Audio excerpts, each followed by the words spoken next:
Hello everybody, it's Tammy today for another episode of What Can You Do Wednesday. Today we're going to discuss homemade jelly plates. I have made one and I'm going to share with you guys how I made it, and we're going to go over a demonstration process on how it works. Seen Lemur do a tutorial on jelly plates, and I thought, I heard the crowd say you could make some homemade jelly plates, and I did my own little bit of research and voila, made my own jelly plate. For the jelly plate, how to make it, I'm going to tell you right quick, but I'm also going to have it written down in the forums so you can go. Don't worry about getting all the information down, but I do want you to listen to it because there are some key processes I can't stress enough. It'll make your life a lot easier to make this jelly plate and have it turn out correctly and not have to waste your time or your money. First of all, the glycerin, you're going to need 2 bottles of glycerin. This is found in the pharmacy section of Walmart. Go to a pharmacy near you. You should be able to find a bottle of glycerin. You're going to need 2 of those. They usually come in 6-ounce bottle, or what you really need for the recipe is 12 ounces total. So 1 bottle, 6 ounces, so you're going to need 2 bottles. Then you're going to need gelatin. You're going to need a total of 2 ounces. It comes to 7 packets of the gelatin. It's Knox gelatin. You can also find this in Walmart. You're going to need sugar. Who doesn't have sugar? Now, water. The recipe that I got it from, and where I got the recipe from, is Shaz at calligraphycards-shazandoz.blogspot.com is where she has it all written down in ounces. I can't cook in ounces, so I converted it into what works as far as how many tablespoons, cups, and so forth. And she says you need 3 ounces of sugar, so equivalency is 6 tablespoons. So you're going to need 6 tablespoons of sugar. Water, it calls for 7.5 ounces. It's almost a cup. So go and get you a bottle, 8-ounce bottle of water. It's like 7.9999 to be in 8 ounces. So just go to Walmart, wherever you may have a bottled water on hand that's just 8 ounces. Make sure that water is cold for this recipe to make your life easier. Just trust me. You're going to need 2 mixing bowls, plastic. This is to help make your life easier too. Because what you're going to do, you're going to dissolve in the water your gelatin. Pour your cold bottled water into a bowl and slowly mix in 2 packets of the Knox gelatin at a time, and until you've got all 7 packets in your bowl, and it should come out great. Shouldn't have no problem with them dissolving. Then you're going to take your sugar and you're going to mix your sugar with your glycerin. Mix your sugar real good with your glycerin so you don't have no lumps and clumps. What this does, it avoids the clumps in the mixture when you're going to combine it all together, because the Knox gelatin wants to clump just like that. So if you do this, you shouldn't have a problem. Make sure you've got everything mixed together in your 2 bowls, mixed really well. Your Knox and your water, and your glycerin and your sugar. Okay? After you've got them both mixed really good, then take one of the bowls, it doesn't matter which, pour the other one in it. You should be able to hold 7 cups in these bowls. So just make sure they're a pretty good sized bowl to deal with. And they're microwavable safe, because if you got a microwave, some people don't want it. They may have to heat it up on the stove. That's fine too. You're going to take it and you're going to heat it up. Now, you don't have to heat it up to boiling. What you need to do is heat it up like you're going to drink a hot cup of coffee, because you want your Knox gelatin to dissolve and you want your sugar to dissolve. Make sure they're dissolved. How you know they're dissolved is because at the end result, your mixture will be clear. After it's to that point, and you stir it. Each time I heated mine up, I was heating it up, stirring, heating it up, stirring. Just get you some plastic Dollar Tree spoons and to mix it up with. If you're worried about contamination or whatever, just mix it up really good. Now, it's not got a pleasant odor to it by no means, but it's not an overwhelming, powerful odor. You're going to have to open your windows and doors and let it roll out. It's just a subtle odor. Then you're going to, after you get to that step, your container. The biggest important thing about your container. You can put this in any container. The container that you're going to use for it needs to have a flat bottom surface with nothing like ridges, indentions in it where the maker's name brand is in it, a little bubbles. So I went and I looked and I could not find a bowl without the little whirly thing in the center of it that's going to leave an impression or indentation. So I used this. It is nothing more than a $3.95 brownie thing to bake brownies in. I mean, it's a brownie pan. That's all it is. Then how I seal it up, I use press and seal. I just do not put anything over it after you pour it in this. Let it sit. Don't put it in the refrigerator. Just let it sit out on your counter. It takes about 3 to 6 hours for this to set, and you can play. But to keep dust particles and things from falling into it, just after it's already cooled off and everything, and you're ready to play with it, or you want to store it, get you some press and seal and just press it back over it, and it seals it up. Alright? Now, after that's all set up and done, you're going to be able to play with it. And it turns out pretty cool. I actually got mine thicker. This is Lauren's, and we've been playing with it. This doesn't mold. That's what the sugar is for. I've gone from many sites looking at the different things that you can do. You can use alcohol in it. I do not use any alcohol. The sugar is what helps supposedly preserve it. Shaz was a teacher, and she said that was the part of the recipe. She's had her for several years, no problem. So that's the one I went with. Also, if you have anything after you played with it for a while, you can cut this up, melt it down again, and re-pour it, and you're good to go. You can reuse this thing over and over and over and over and over again. Alright, on with the playing. I'm tired of talking. What I have done, we've played a little bit with it already. I've done this. I just got some paints. I've experimented with a few different types of paints. Here's another thing. I like blue, so that's the colors we primarily went with. And I even have a little bitty thing. This right here, the type of paints that I used on this is the gouache paints that Alda sent in a kit. Most everything here we're going to play with, you can find it in the Flying Unicorn store. I found while we were experimenting, the gouache paints, if after you spread it on there, I'm going to show you. We'll spread a few on there. I'll show you what it does.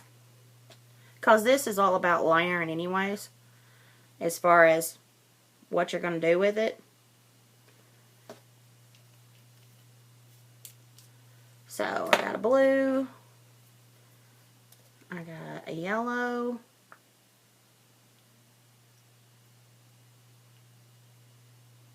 This is the first time I've played with these paints too, and I've had them forever. Shh, don't tell Alda. Okay.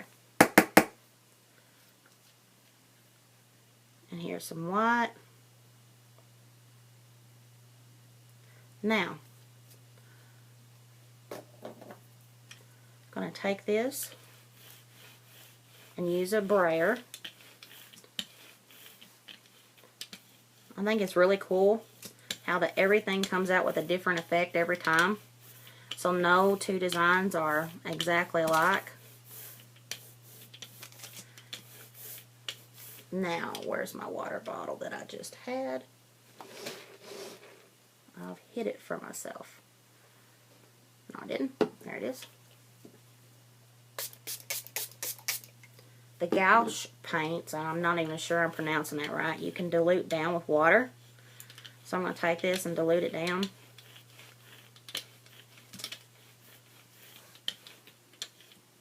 Get it to spread out. And it kind of leaves hunks and chunks everywhere, but that's alright. I just want to play with it anyways. So, let's do a little bit of impressions on it. These came with the kit as well. They're plates. I'm going to try this one. This is what Lemur was playing with the other night. Just going to press this down into it. Lift it up. Press this down into it. Lift it up. Ooh, cool. Alright, let's get a piece of paper. Now the gouache paints give you more of a watercolor effect. It's not a paint, it's a watercolor effect that I'm doing on this one. You can use them as paint, but it doesn't spread really well enough for it to be considered a paint for this. But with the addition of the water, it gives you a really nice watercolor effect. See how cool that looks? Alright, now set this aside. And something else that I discovered. Let's see if we got any. Well, we ain't got much paint left on this. Let me get my brayer cleaned off. And you're going to need a brayer, obviously, and Ella's going to have those in the store. Let's try out some studio paints. Really like how that looks. That looks pretty darn cool. Okay. Again, I'm going with blues. My daughter wants me to go with some purples, so we'll do some purples too.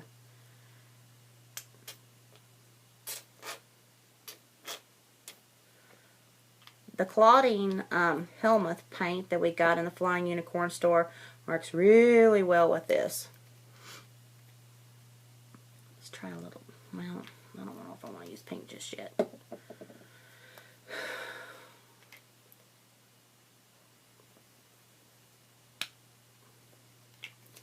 Okay, now, I need a little bit more white.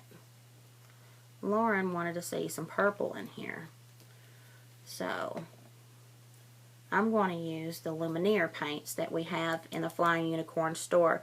This is like a little small sample bottle, but we also have them in this. I think I'm going to, this is a big bottle. This will go a long ways. I think I'm going to pour just a smidgy, as Shona would say. And that's more than a smidgy on there. Let's just see what this does. I'm experimenting with you guys today, so we'll see how this turns out. I like the Lumiere. I think they turn out pretty darn cool, so I'm basically just spreading different things on here. Alright.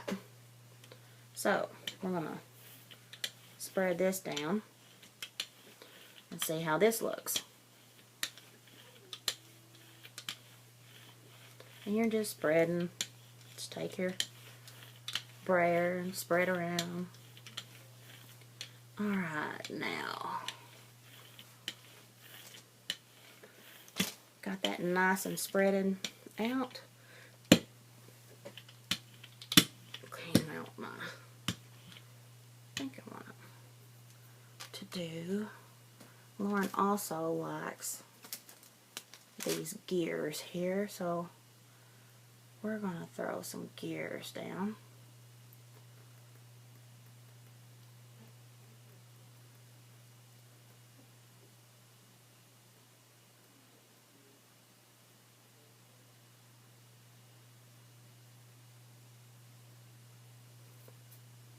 Right. Now I'm going to take, I used this, we may make an ATC out of this. I'm going to try using this like off in the corner.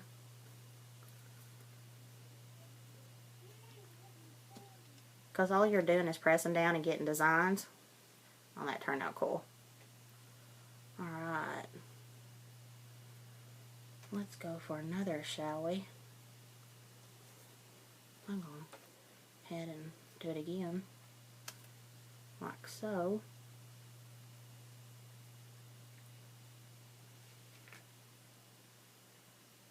Okay.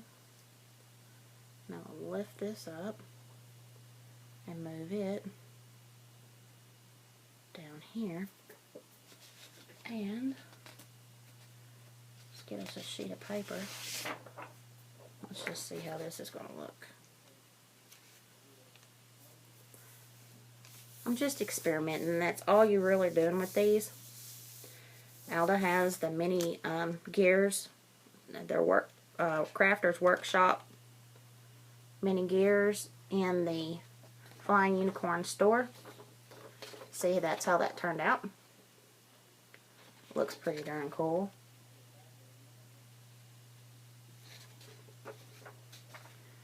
Alright, we're going to pull this up. Let's go for another print of this.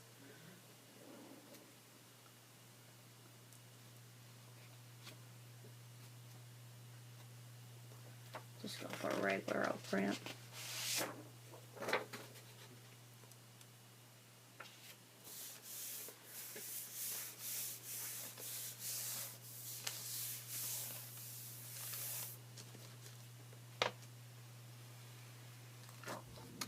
That looks really cool.